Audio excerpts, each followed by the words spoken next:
The rhythmic beeping of the Deep Space Monitoring Station's sensors had long ago faded into background noise for Dr. Amanda Brooks. 3 years of watching endless streams of data scroll across her screens had taught her to notice only the anomalies.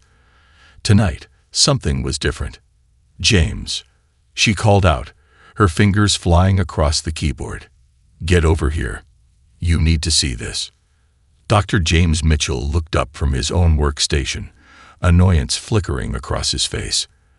As the station's senior researcher, he'd initially opposed hiring Amanda, claiming her unconventional theories about quantum signal processing would damage NASA's reputation. Now, 6 months later, their professional rivalry had evolved into a grudging respect. "This better not be another pulsar echo," he said, but moved quickly to her station. The moment his eyes landed on her screen, his expression changed. "That's impossible."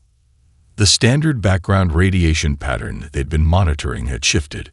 Buried within the cosmic noise was a clear, repeating sequence, too orderly to be natural, too complex to be human-made. "I've run it through every filter we have," Amanda said, pulling up multiple analysis windows. "The signal is encrypted, but not like anything in our database. It's using quantum entanglement as a carrier wave." James leaned closer, his earlier skepticism forgotten. "That's centuries beyond our current technology. How are you even detecting it?" Amanda allowed herself a small smile. "Remember that crazy detection algorithm I developed? The one you said would never work. It was designed to look for exactly this kind of quantum anomaly." Before James could respond, the pattern changed. The encrypted signal began to decode itself, responding to Amanda's detection program in ways that defied current scientific understanding. Streams of data flooded their screens, technical specifications, star charts, and finally, a message. The translation matrix they'd developed for potential alien contact began working automatically, converting the alien language into English. As the words appeared on screen, both scientists felt their blood run cold. "To the inhabitants of Earth," Amanda read aloud, her voice barely a whisper. "I am First Officer Kex of the Zarkax Empire's 7th Fleet. By transmitting this warning, I commit treason against our immortal King Vexthor, but I cannot remain silent. Your world has been marked for conquest." James grabbed the back of her chair, his knuckles white. "This has to be a hoax." "Look at the data packages attached to the message," Amanda said, bringing up detailed technical schematics. "These designs, these energy readings, they're like nothing we've ever seen. But they're consistent with everything we know about physics. They work. This is real." The message continued. "The Empire has conquered thousands of worlds. Earth was chosen because our surveys indicated your technology is primitive enough for an easy victory. You have approximately 6 months before the conquest fleet arrives. They are underestimating you. This is your only advantage."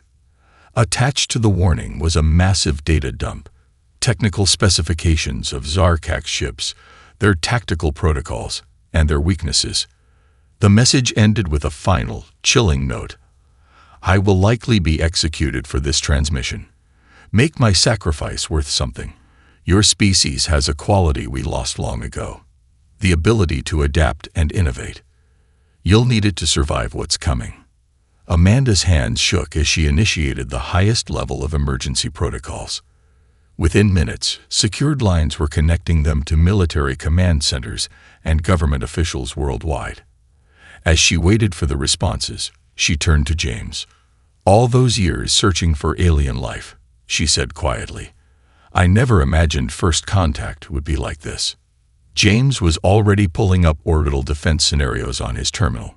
"We always assumed any civilization advanced enough for interstellar travel would be peaceful, that they'd have evolved beyond warfare." He laughed bitterly. "Turns out space has warlords too." Warning klaxons began blaring throughout the facility as their discovery triggered global defense protocols. Through the station's windows, they could see military vehicles approaching, their lights cutting through the New Mexico night. Amanda stood, straightening her lab coat. 6 months to prepare for an alien invasion. against technology centuries ahead of ours. She met James's gaze. What do you think our chances are? James looked back at the screens full of alien data, their only advantage against the coming storm. That depends, he said, on whether humanity can do what it does best: adapt, innovate, and overcome. As if in response to his words, the first helicopter landed outside, carrying the military officials who would help shape Earth's response to this unprecedented threat. The greatest challenge in human history had begun, and the clock was ticking. Colonel Catherine Kate Reynolds stood before the United Nations Security Council, her dress uniform crisp despite 36 sleepless hours. The chamber buzzed with fearful whispers and arguments in a dozen languages. On the screens behind her, news footage showed global panic, crowded supermarkets, military vehicles in city streets, and masses of people fleeing urban centers. Ladies and gentlemen, she began, her voice cutting through the chaos.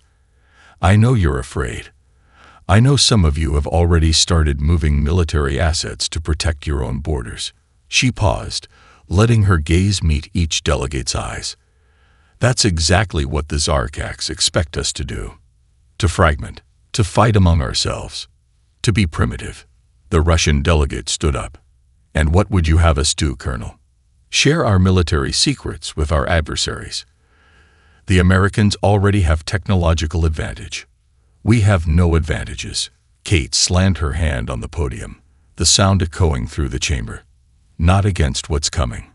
Dr. Brooks and Dr. Mitchell's analysis of the alien data shows their smallest scout ship could outgun our entire combined nuclear arsenal.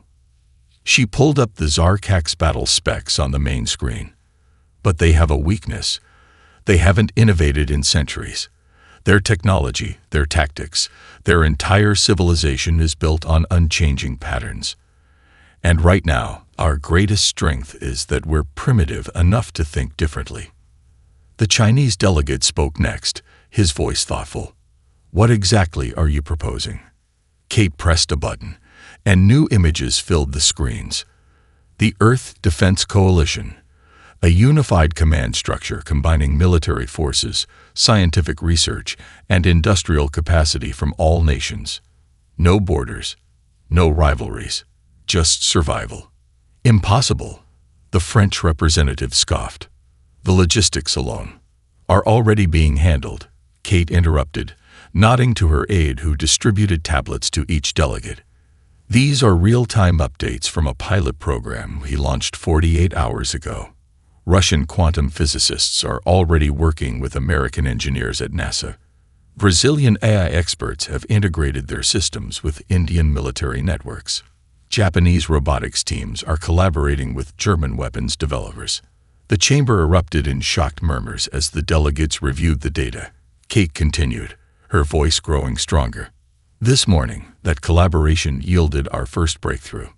Dr. Emily Watson at MIT discovered that the Zarkaks' quantum communication systems used fixed frequencies. Frequencies we can disrupt with technology we already have. We just had to combine existing systems in ways they'd never expect. She brought up a new image, a complex diagram showing the integration of Earth's defense systems. Every nation has pieces of the puzzle. The Chinese quantum computers, Russian aerospace technology, European particle physics research, American drone systems, African rare earth processing. Apart, we're vulnerable. Together. Kate paused, allowing a small smile. Together, we might just have a chance. The Zarkaks chose Earth because they thought we were primitive, because we still fight among ourselves, because we're messy and unpredictable and inefficient. But those aren't our weaknesses, they're our strengths. We adapt, we innovate, we overcome. The Secretary General leaned forward. And if we refuse, if nations choose to stand alone, then we die alone, Kate said simply. The Zarkaks' data shows their conquest pattern. They isolate, they divide, they conquer. No single nation can stand against them. But united, she straightened her shoulders. United, we can show them what humanity is really capable of. Silence fell over the chamber. The British delegate spoke first. The United Kingdom stands with the coalition. Then the Chinese. China offers its full support. One by one, the delegates stood, their ancient rivalries forgotten in the face of extinction. As the votes were tallied and the Earth Defense Coalition became reality, Kate's aide handed her a message. She read it, her expression hardening. "The real work begins now," she announced. "Our deep space arrays just confirmed it. The Zarkax fleet has passed Saturn's orbit. In less than 6 months, they'll reach Earth." She looked around the chamber, at the former adversaries now standing together. "Let's show them what primitive really means." As the chamber erupted in determined applause, Kate allowed herself a moment of hope. The impossible had already happened. Earth's nations were truly united. Now they just had to accomplish something even more impossible: defeating an alien empire with centuries of technological advantage. The race against time had begun. Major Mike Harrison rubbed his tired eyes, surveying the controlled chaos of the Earth Defense Coalition's Innovation Hub. The converted Silicon Valley Convention Center hummed with activity even at 3 a.m.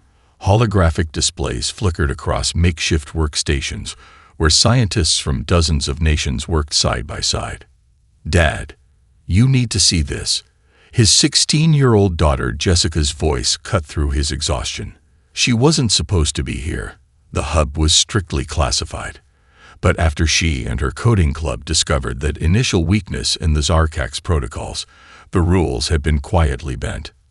Mike followed Jessica to her workstation, where her friends from the coding club huddled around multiple screens.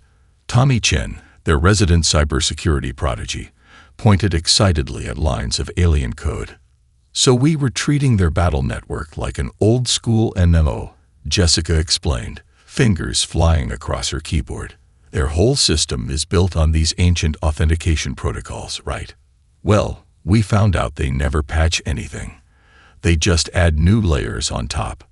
Like sediment," Tommy added. "Centuries of code, all still active underneath. And guess what the oldest layer is written in?" Before Mike could answer, Dr. Emily Watson rushed over, her quantum disruption research forgotten. "Binary," she breathed, staring at the screens. "Their most basic systems still run on simple binary code." "Which means," Jessica grinned, "we can talk directly to their most fundamental systems. Everything newer is just decoration." Across the hub, Lieutenant Ryan Cooper looked up from his battle simulation rig, military medals contrasting with his worn gaming headset. "Major Harrison, the quantum disruption fields are working in the Sims, but we found something even better." Mike jogged over, followed by Jessica and Dr. Watson. The simulation showed Earth forces engaged with Zarkax ships, but instead of running standard military formations, the human ships moved in patterns that seemed random, almost chaotic. "I took strategies from 5 different video games," Ryan explained, his eyes gleaming. "Mixed them with classical naval tactics and some street racing maneuvers. The Zarkax combat AI can't predict what we're doing because it's looking for established military patterns. They fought thousands of civilizations," Dr. Watson mused, "but they've never faced anyone who would think to combine space combat with street racing techniques." Mike's phone buzzed. A message from Colonel Reynolds. He read it aloud. "Deep space radar confirms the Zarkax fleet has passed Jupiter's orbit. We have 4 months left." The hub fell silent for a moment. Then Jessica straightened up. "Show them what we found in their communication protocols, Tommy." The young coder pulled up a new display. "Their ships use quantum entanglement for instant communication, way beyond our tech level, but the protocol's controlling it." He highlighted a section of code. "They're managing quantum signals with software that hasn't changed in over 1,000 years. It's like they built a quantum supercomputer," Jessica added, "but they're running it with an ancient calculator's operating system." Dr. Watson's eyes widened. "If we could inject new code at that level, we could turn their own quantum network into a weapon," Tommy finished. "A backdoor into every ship in their fleet." Mike looked around the hub, at teenagers working alongside thids, at gamers collaborating with military strategists, at the impossible becoming possible through human creativity and determination. How long to implement these solutions? He asked. Dr. Watson consulted her tablet. The quantum disruption fields are ready for testing. We've retrofitted the satellite network to generate them. Ryan's battle tactics are being programmed into our defense systems now. As for the quantum network exploit, give us 2 weeks, Jessica said firmly. We need to test it thoroughly. One wrong line of code, and they'll detect the intrusion. Mike nodded, feeling a surge of pride, not just in his daughter, but in all of them. The Zarkax had expected to find primitive savages. Instead, they would face the combined innovation of humanity's best and brightest, from teenage hackers to quantum physicists. 2 weeks, he agreed. Then we start full-scale testing. Whatever the Zarkax think they know about Earth. He smiled at the unlikely assembly of humanity's defenders. They're about to learn that underestimating humans is the last mistake they'll ever make. The hub erupted in determined cheers, the sound echoing through the cavernous space. The innovation sprint continued, humanity's creativity and adaptability racing against the approaching alien fleet. In the game of survival, humanity was about to change the rules. The Zarkax fleet emerged from hyperspace in a display of military precision, their crystalline ships arranging themselves in perfect geometric patterns around Earth's orbit. On every screen across the planet, the same image appeared. Prince Axthor, his metallic scaled armor gleaming, his expression one of practiced superiority. Primitive beings of Earth, he began, his translated voice echoing through the Earth Defense Coalition's command center. Your world has been chosen for integration into the eternal Zarkax Empire. Surrender now, and you may serve as productive subjects under our rule. Resist, and the prince's message cut off abruptly, replaced by the face of Taylor Wilde Walker, Earth's most controversial pop star. Her signature blue hair seemed to glow under the studio lights as she grinned into the camera. Sorry to interrupt your whole Supreme Conqueror speech, she said, but Earth's got a different message for you. Hit it. Colonel Reynolds, watching from the command center, allowed herself a small smile. The plan had seemed insane when Jessica Harrison and her young hackers first proposed it, but the data was undeniable. Zarkax neural networks were vulnerable to certain sonic frequencies, and who better to weaponize sound than a global coalition of musicians? Across the planet, every radio station, every streaming service, every speaker system began broadcasting simultaneously. Heavy metal guitars wailed from Moscow, punk rock screamed from London, K-pop groups harmonized from Seoul, and African drums thundered from Lagos. The cacophony was deliberate, each genre chosen for its specific disruptive frequencies. In orbit, the perfect formation of Zarkax ships began to waver. Their neural networks are destabilizing, Dr. Watson reported, watching the readings. The random combinations of Earth's music, it's creating interference patterns they never imagined possible. Their processors can't filter it out because they've never encountered anything like it. On the main screen, Prince Axthor's image returned, his composed demeanor cracking. This noise is your response. You dare to. He was drowned out by Taylor Walker's power chord, backed by a symphony orchestra playing rock arrangements. The prince's translator glitched, unable to process the musical assault.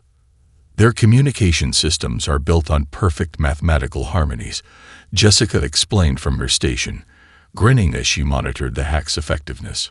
Our music, it's mathematical too, but it's got something they've never dealt with: human emotion, soul, creativity. Through the interference, they caught glimpses of chaos on the Zarkax ships. The alien crews, used to perfect order and predictability, struggled to cope with the cultural bombardment. Their neural interfaces, designed to process pure logic and mathematical patterns, were overwhelmed by guitar solos and drum beats that followed no rational formula they could comprehend. They're trying to adapt, Tommy reported, watching the alien code scroll across his screen. But their systems can only change through approved protocols. They'd need weeks to develop countermeasures. Colonel Reynolds keyed her comm. All defense stations, prepare for Phase 2. Let's show them what else humanity has in store. In orbit, the first wave of Earth's defenders moved into position, a seemingly random assortment of satellites, space stations, and hastily armed civilian spacecraft. To the Zarkak sensors, it must have looked like a primitive, disorganized response. That was exactly what they wanted them to think. Prince Axthor's image appeared once more, strain showing through his royal bearing. "Your resistance is noted," he declared, though his translator still glitched with every bass drop. "But it changes nothing. The Zarkak's empire has conquered thousands of worlds. Your musical assault is merely an annoyance." Taylor Walker's face split the screen. "Oh, honey," she grinned, power cord at the ready. "That was just the opening act. Wait till you see what we got planned for the main event." As if on cue, Jessica's team activated their quantum network exploit, hidden in the carrier waves of the music itself. Through every speaker broadcasting Earth's defiant concert, lines of ancient binary code began infiltrating the Zarkax's most fundamental systems. The battle for Earth was about to begin.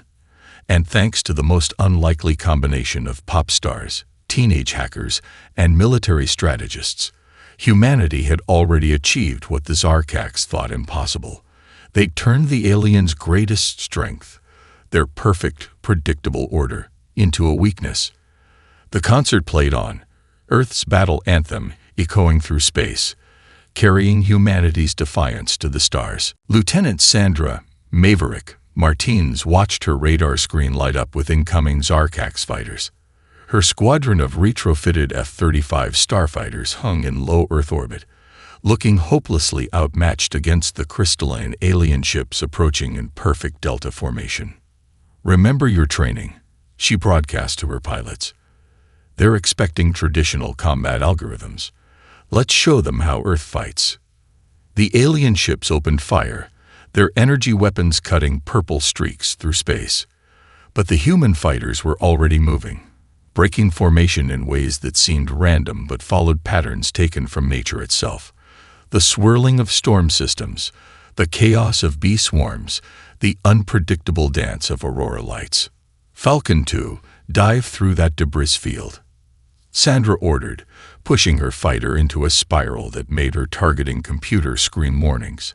"Falcons 3 and 4, execute Operation Firefly." The space around Earth had become a graveyard of defunct satellites and space junk over the decades. While the Zarkak ships flew in precise patterns to avoid this debris, Sandra's pilots used it as cover, ducking behind old communication satellites and derelict space stations. Below them, Submarine Commander Jack Thompson's revolutionary idea was bearing fruit. His nuclear submarines, retrofitted with Dr. Watson's quantum dampeners, emerged silently from the Pacific. Their stealth technology, perfected for underwater warfare, worked even better in space. The Zarkax, for all their advanced sensors, hadn't considered looking for threats using 20th century sonar principles. Launching countermeasures, Thompson reported from the U.S. Barracuda, modified torpedoes, designed to track quantum signatures, streaked toward the alien fleet's blind spots. In the EDC command center, Jessica Harrison and her team monitored the battle through compromised Zarkax feeds. "Their combat AI is starting to glitch," she reported. "It's trying to predict our moves using historical battle data, but we're not following any known patterns." Sandra barrel rolled her fighter through a gap in the debris field, leading 3 Zarkax ships into a trap. The aliens, flying in perfect formation, couldn't react fast enough when she cut her engines, spun her craft 180 degrees, and fired through a narrow gap between 2 defunct satellites. "How's that for primitive?"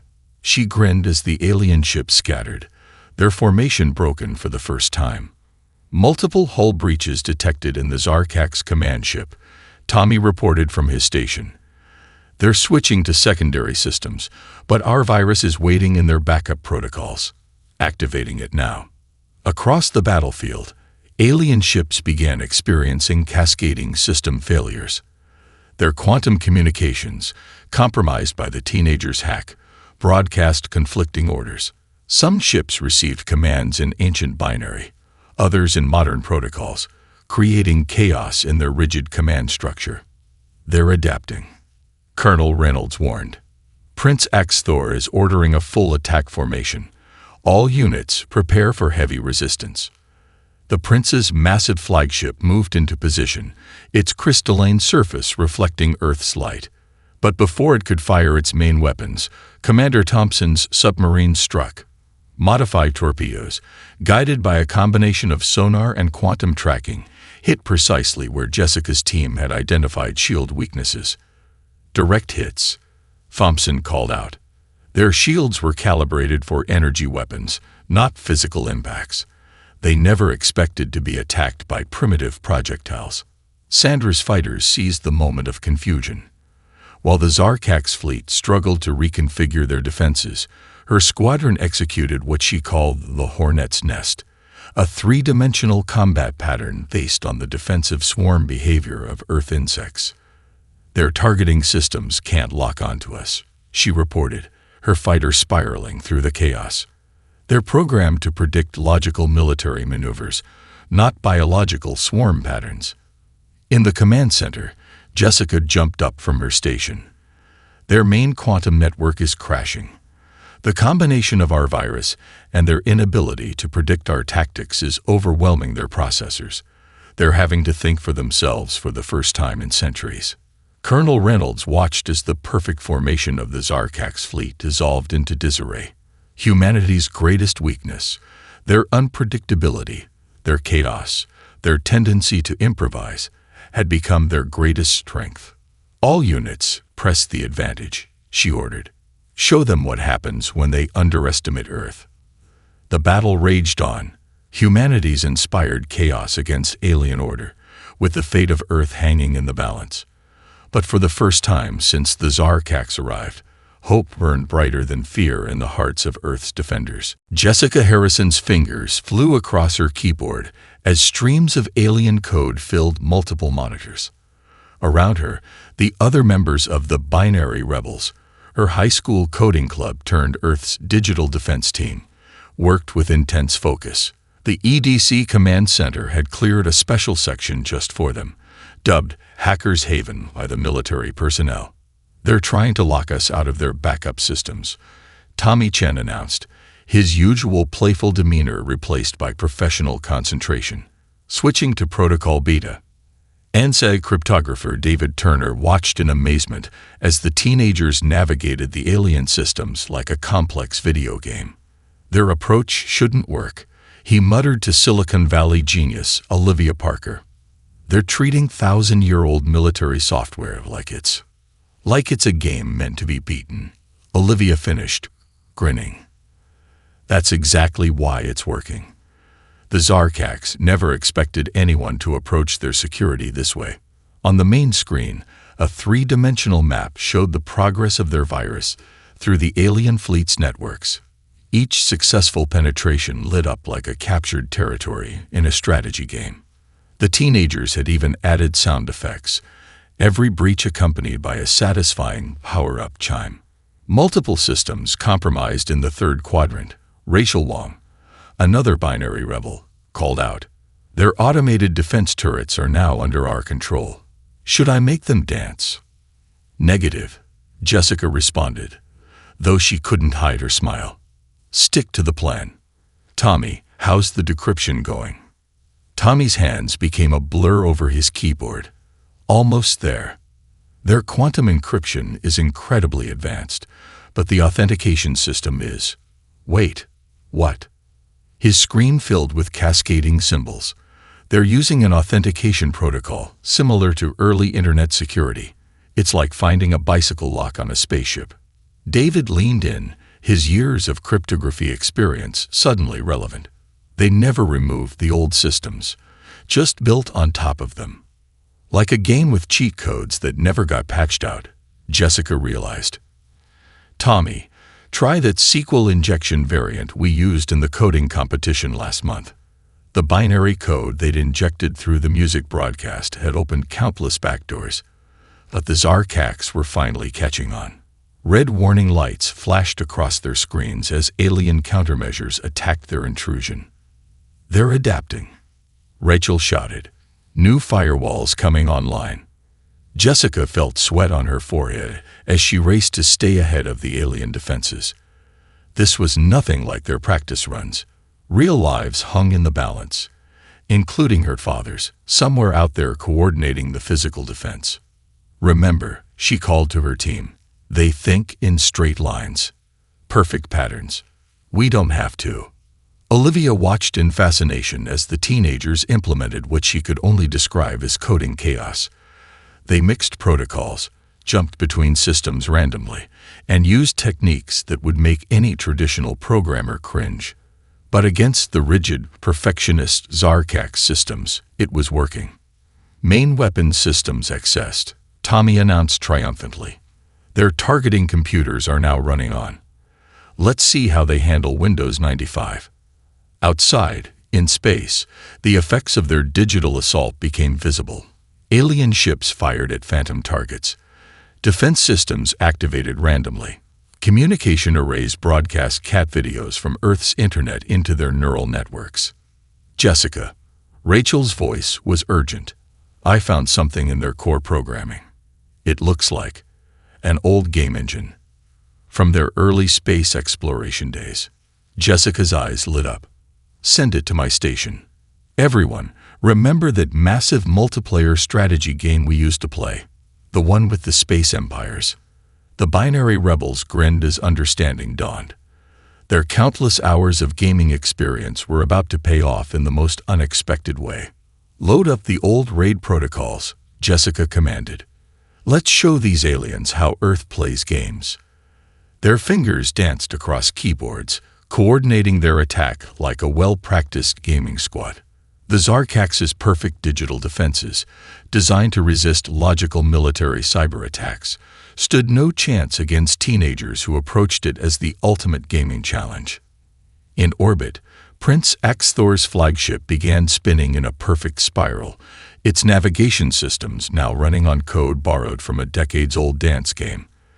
The mighty Zarkax fleet, undone by the creative chaos of Earth's youngest defenders, was about to learn that sometimes the best warriors aren't soldiers at all. They're kids who never learned that something was supposed to be impossible. Prince Axthor stood on the command deck of his flagship, watching his perfect fleet dissolve into chaos. The tactical displays, normally showing precise geometric formations, now displayed patterns that defied military logic. Through the quantum feed, he observed something that shocked him. Human fighters rescuing damaged Zarkax ships, towing them to safety even in the midst of battle. "Your Highness," his second-in-command reported, "the humans, they're broadcasting healing frequencies to our injured crews. They're helping them, even as we try to conquer them." The prince touched a neural interface, accessing the gathered intelligence about Earth. He had secretly studied their transmissions, their entertainment, their art, fascinated by their chaotic creativity. Now, watching them fight with both fierce determination and unexpected mercy, he felt something he'd never experienced: doubt. Commander Marcus "Mark" Anderson led the rescue operation from his medical frigate. "This is Earth Rescue 1 to all damaged vessels, Zarkax or human. We're here to help. War doesn't mean we abandon our humanity." Through the compromised communication channels, Prince Axthor heard the commander's words translated into perfect Zarkax. The concept seemed foreign, primitive, and yet undeniably powerful. "My prince," a junior officer called out, "we're detecting anomalies in the Royal Command protocols. The humans' attack has exposed something in King Vexthor's personal quantum signature." Axthor moved to the neural interface station, his scaled armor catching the light of Earth's sun. The data streams revealed a pattern he'd never noticed before. A perfect, unchanging pattern. Too perfect, too unchanging. "Connect me to the human command," he ordered, surprising his crew. "I need to speak with their leaders." In the EDC command center, Colonel Reynolds received the Prince's transmission. Jessica and her team had already verified it was genuine, not another cyber trick. Prince Axthor, Reynolds acknowledged, "We're receiving you. Your warriors fight with honor." The prince began, his translator struggling to convey the emotion in his voice. But more than that, they fight with mercy, with creativity, with... He paused, searching for the word, humanity. "Tell me, why do you spare our damaged ships?" "Because that's who we are," Reynolds replied simply. "We fight to protect, not to destroy. Every life matters, even our enemies. Even enemies who would conquer you. Especially them. Sometimes the greatest victory isn't destroying your enemy, but turning them into a friend." The prince was silent for a long moment.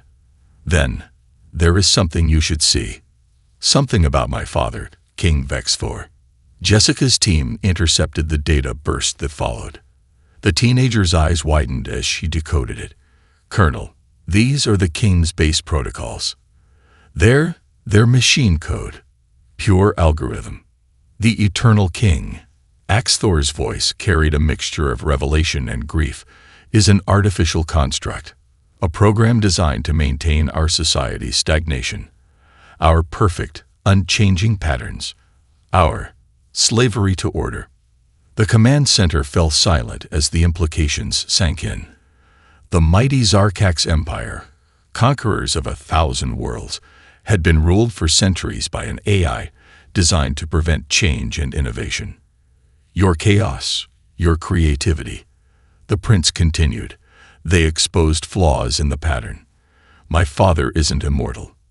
He's a program, a prison of perfection that has kept our people from growing, from adapting, from living." Commander Anderson's voice came through, steady and strong. "Then maybe it's time for a change, Your Highness. Earth stands ready to help, if you'll let us." Across the battlefield, Zarkax ships began powering down their weapons. The prince's flagship moved into a neutral position between the fleets. Through the still-open communication channels, humans heard alien crews beginning to question centuries of rigid doctrine. "My father," Prince Axthor declared, his voice carrying to every ship in both fleets, "would say this is weakness. But watching Earth's defenders fight with both strength and compassion, seeing them value life over victory, I finally understand. True strength lies not in unchanging perfection, but in the courage to change."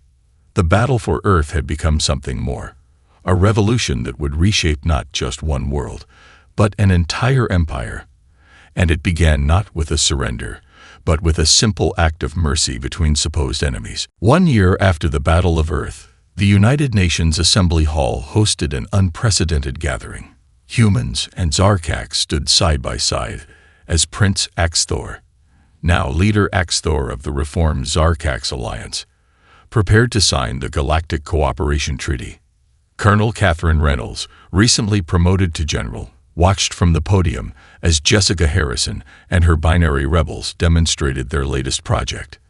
The teenagers had collaborated with young Zarkax engineers to create a new form of quantum computing that combined human creativity with alien precision.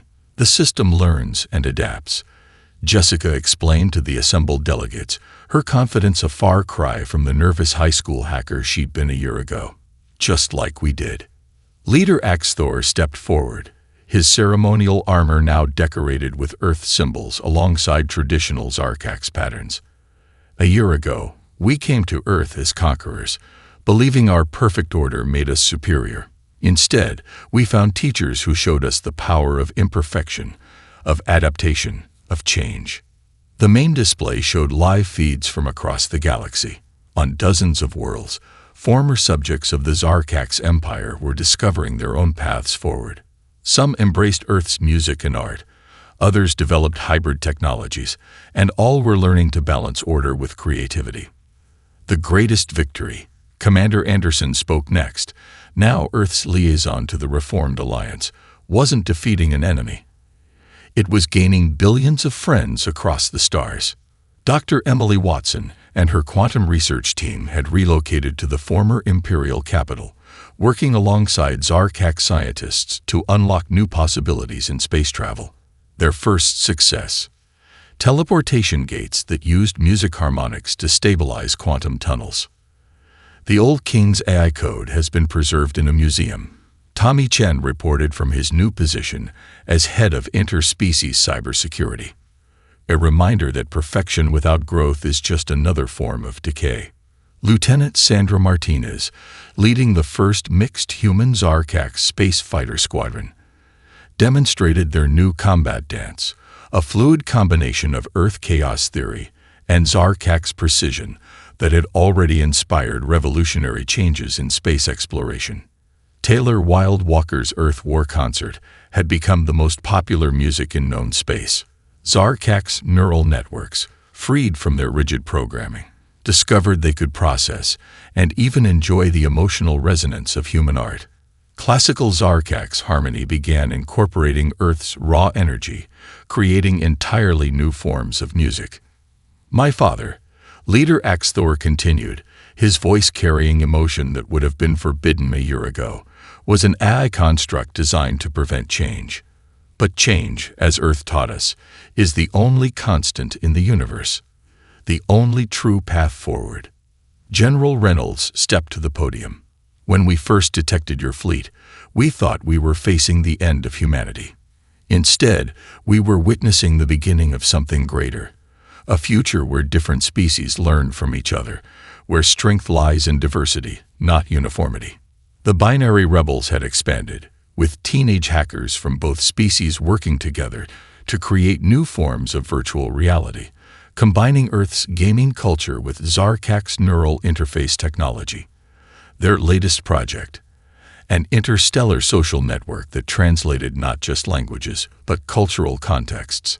The stars are no longer a battlefield, Jessica declared, standing proudly beside her father, Major Harrison.